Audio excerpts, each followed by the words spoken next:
આજે ગુજરાતની વાત કરીએ આપણે, તો જ્યારે આપણે પ્રોપર્ટી જોવા માટે જઈએ છીએ, લક્ઝરી પ્રોપર્ટી, બંગલો હોય, ફ્લેટ હોય, તો ફ્લેટ જેની કિંમત 3.5 થી 4 કરોડ રૂપિયા જેવી થાય છે, એ બિલ્ડરો હવે તમને ફ્લેટની અંદર ફ્લોરિંગ કરીને નથી આપતા. ફ્લોરિંગ તમારે કરવાનું. ડોર નથી આપતા, એ ડોર પણ તમારે કરવાનું. ઇલેક્ટ્રિક વાયર તમારા ઘર સુધી, તમારા મેઇન સ્વિચ બોર્ડ સુધી કરેલું હોય ત્યાંથી અંદર ઇન્ટરનલ તમારે તમારા ખર્ચે કરવાનું. આ સુવિધા એ લોકો એવું કહે છે કે તમે તમારી રીતે, તમે જેવો વાયર ઈચ્છો એવો થિકનેસવાળો વાયર તમે નાખી શકો, એટલા માટે અમે વાયરિંગ નથી આપતા. તમે તમારે જે રીતની ટાઇલ્સ ફિટ કરવી હોય એવી તમે કરી શકો, એટલે અમે તમને નથી આપતા. આ બધા બહાના છે. આટલી મોટી રકમ તમે આપો છો બિલ્ડરને, ત્યાર પછી પણ જો તમને આવી બેઝિક સુવિધા નથી આપતા, તો એ પ્રોપર્ટી લેવાનો શું ફાયદો છે? આટલી કિંમતના ફ્લેટમાં પણ મેન્ટેનન્સ તો હજી નથી કીધું મેં, 25 લાખ મિનિમમ મેન્ટેનન્સ તમારે ચૂકવવાનું. પહેલાં જ કાર પાર્કિંગના નામે તમારી પાસે એક કાર માટે 5 થી 6 લાખ રૂપિયા લેવામાં આવે છે. એને એલોટેડ પાર્કિંગ એવા શબ્દોનો પ્રયોગ કરે છે. જ્યારે તમે આટલી મોટી કિંમત ચૂકવો છો, તો પછી આ બધા પૈસા શેના આ લોકો લે છે? તમે કલ્પના કરો, બિલ્ડરોના માર્જિન કેટલા હશે. ફ્લેટનો આ મોહ છે એ ખરેખર ખોટો છે. ફ્લેટ એ તમારી પ્રોપર્ટી જ નથી, એ સંયુક્ત પ્રોપર્ટી છે. જો તમને સંયુક્ત કુટુંબમાં રહેવાનું ફાવતું હોય ને, તો જ ફ્લેટમાં રહેવા જજો. તુંડે તુંડે મતિર્ભિન્ના. દરેક લોકોનું માઇન્ડ અલગ રીતે ચાલે છે. તો ફ્લેટમાં કેટલા પ્રોબ્લેમ થાય તમે કલ્પના કરો. એવું નથી કે લો બજેટના જે ફ્લેટ હોય એમાં લોકોને પ્રોબ્લેમ થાય છે. 4 ને 5 કરોડના ફ્લેટ હોય એમાંય રહેનારા એના માઇન્ડ અલગ જ હોય ને. એને તો ઉલટાનો વધારે ઈગો હોય, પોતે કંઈક છે એવું તમને ગાંઠે પણ નહીં. તમે કંઈક ફરિયાદ કરો કે અમારી ગાડીમાં તમારા છોકરાએ સ્ક્રેચ કરી લીધા છે બ્લેડથી, ફાંકીઓ ખાય. ફાંકી કોણ ખાય છે? આવા જે રૂપિયાવાળા છે એ લોકો તો ફાંકી ખાય છે. હવે એ થૂકશે એ તો નક્કી છે, કારણ કે ડસ્ટબિન થોડી સાથે લઈને ફરતા હોય, એટલે જ્યાં ત્યાં થૂકશે આ લોકો. એને એવી સેન્સ જ ન હોય કે ન થૂકાય. આ પૈસાવાળા જોજો, કારનો દરવાજો ચાલુ કારે આમ ખોલી અને મોઢામાંથી પિચકારી મારશે રોડ ઉપર. પાછળના લોકો ઉપર પડશે એનું એને કાંઈ ચિંતા નથી. જે થવું હોય તે થાય, રોડનું જે થવું હોય તે થાય.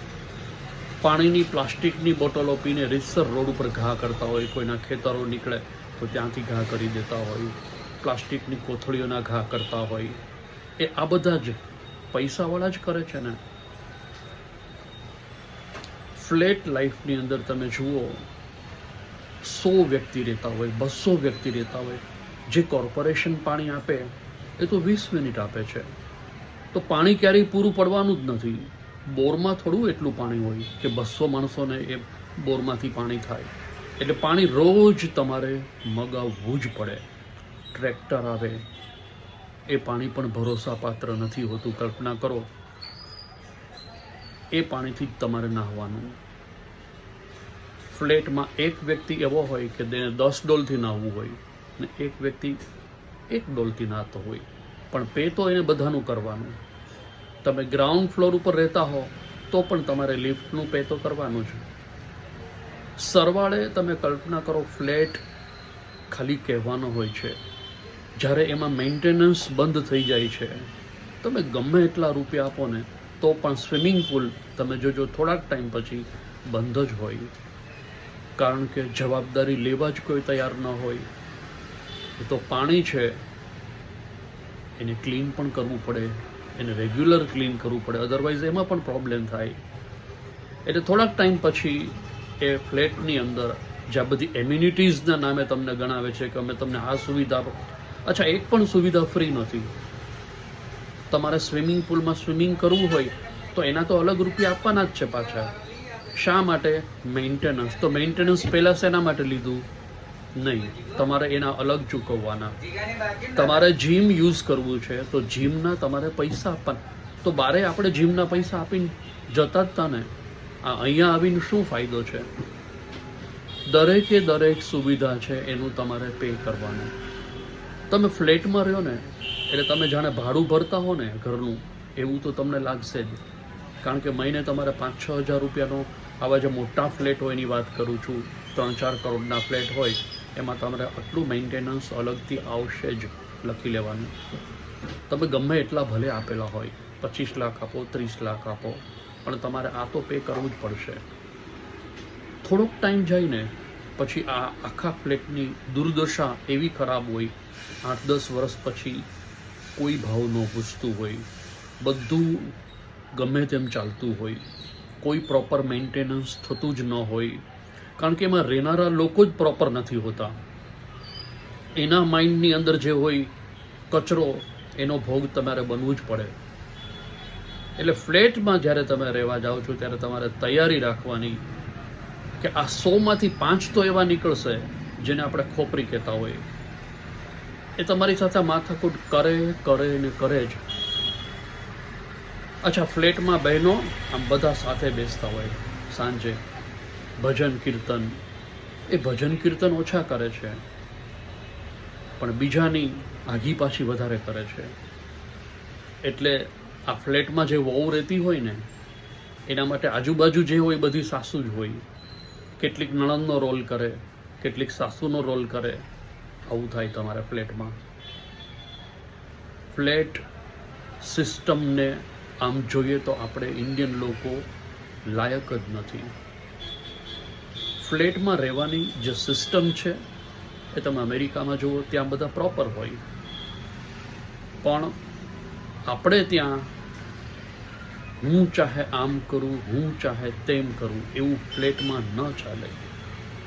અને પરિણામે જે આવા લોકો હોય જેને સુધરવું જ ન હોય, એને ઈચ્છા થાય એમ જ કરવું હોય, એને કપડાં બારે સૂકવવા જ હોય. તમે ના પાડો, બિલ્ડર ના પાડે કે ભાઈ આપણે બારે કપડાં નથી સૂકવવાના કોઈને, ડિસ્પ્લે દેખાય એવી રીતે, પણ ના, એને સૂકવવા જ હોય. કચરો ઉપરથી નીચે નાખવાની આદત જ હોય એને, એટલે વેફરના પડીકા ઉપરથી ઘા કરતા હોય.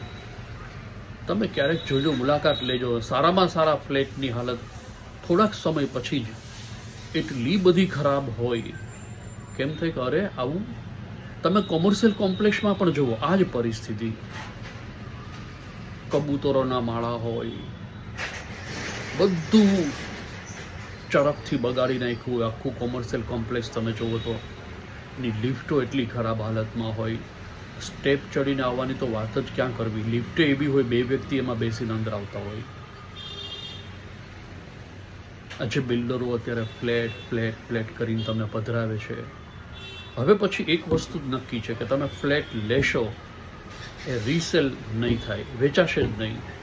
તમે કલ્પના કરો, જ્યારે તમે ફ્લેટ વેચવા માટે જશો ત્યારે કોઈ વ્યક્તિ તમારી પાસેથી જૂનો ફ્લેટ શા માટે ખરીદે?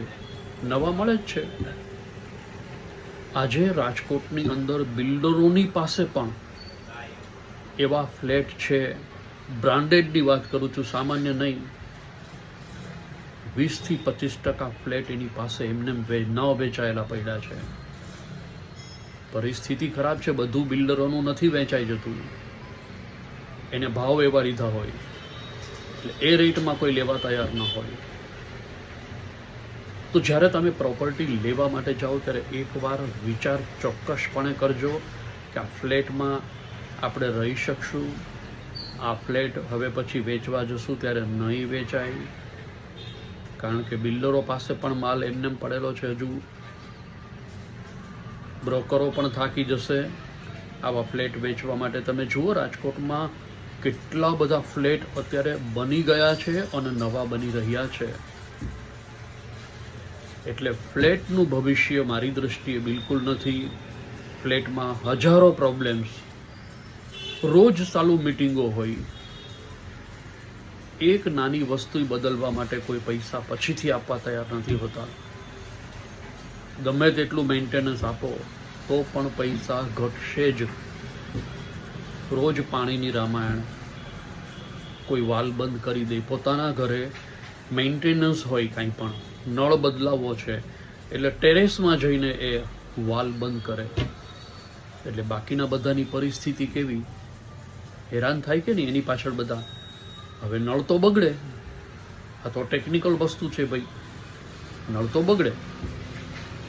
ઇલેક્ટ્રિફિકેશન હોય તો એમાં પણ એવું થાય, પણ એમાં તો તમારી મેઇન સ્વિચ બંધ કરીને તમે કામ કરો એટલે એમાં બીજાને ડિસ્ટર્બન્સ ઓછું થાય.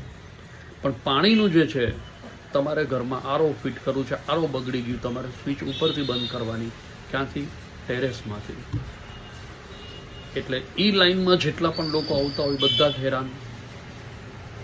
ઇન શોર્ટ કહેવાનું ખાલી એટલું છે કે ફ્લેટ છે એમાં હા એક ફેસિલિટી છે, તમને સિક્યુરિટી ગાર્ડ મળે એટલે તમને એમ થાય કે મારું અમે સલામત છીએ. સાહેબ ફ્લેટમાંય ચોરી થાય છે, શું કરો તમે એનું? હવે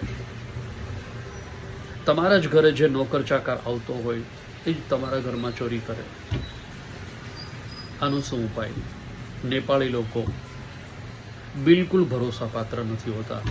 ચોરી કરીને નેપાળ જતા રહી, તમે એને ક્યાં પકડવા જાઓ? નેપાળમાં જે ફ્લેટની અંદર જે સિક્યુરિટી ગાર્ડ તરીકે જેને રાખવામાં આવ્યો હોય એ જ ચોરી કરે ફ્લેટમાં. આ બની ગયેલી ઘટનાઓની જ વાત કરી રહ્યો છું હું. એના ઘરે જે એની વાઈફ હોય, તમારા ઘરે કચરા પોતા કરવા આવતી હોય એટલે એને પણ બધી ખબર હોય કે આ તમે શું રાખો છો. સાહેબ આપણા દેશમાં હજી આપણે નોકર ચાકર ઉપર ભરોસો કરી શકાય એવી પરિસ્થિતિ જ નથી. તો હવે આ ફ્લેટવાળા શું આપે છે? એક રૂમ નોકર ચાકર માટેનો આપે છે. નોકર ચાકરને તમે તમારા ઘરમાં રહેવા દેશો એ બિલકુલ ભરોસા પાત્ર નથી હોતા. તમે દિલ્હીમાં જુઓ, મોટી ઉંમરના વડીલોનું મર્ડર કરે છે. કોણ? એને ત્યાં જે કામ કરતો હતો એ માણસ. એટલે કોઈ પણ સંજોગોમાં ફ્લેટની અંદર નોકર ચાકર ઉપર વધારે પડતો ભરોસો તમે કરો છો અને એને પણ જ્યારે રહેવાની સુવિધા આપો છો તો આ મોટું નિસંસ છે. ધ બિગેસ્ટ પ્રોબ્લેમ આ લોકો છે. નેપાળી ઉડતા પંખી છે, બધા મોટા ચોર છે આ લોકો. ક્યારેય પણ નેપાળીઓ ઉપર ભરોસો કરતા જ નહીં.